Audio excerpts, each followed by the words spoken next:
Isang mapagpalang araw po sa inyo lahat. Nandito po tayo sa SM, sa Max, kapiling po natin ang ating mahal na senador. Ayan. Isa sa pinakamabait, si Mark. Tahimik lang.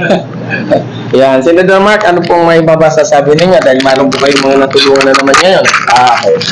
Nakaka-inspire talaga yung kwento ni Ma'am Joanne dahil ang sipag nila magnegosyo. Kaya nung nalaman ko ang kwento nila, gusto ko talagang tumulong. At ngayon, meron tayong nagbigay na sewing machine, automatic high-speed sewing machine.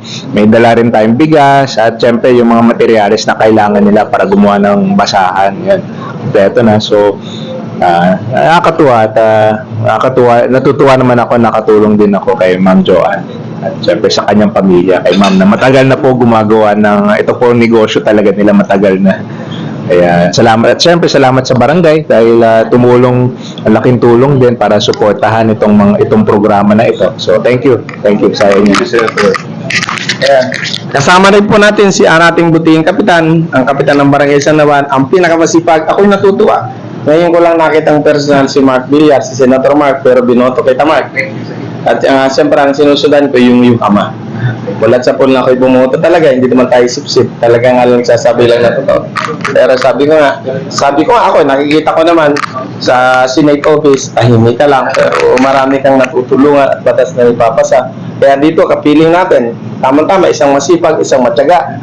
Ayan, ang aming number 1 kapitan ng Barangay San Juan, Cap Russell Valera. Isa sa mga natin. Salamat na lang kagawad na Edward at siyempre kay Senator Mark Villar. Alam niyo naman ang Villar Company, isa sa mga naging boss ko yan, waro pa sa Cubao, sa kanilang kumpanya. Nagsusupply ako ng hambat pinto, mga produktong Taytay nung araw pa.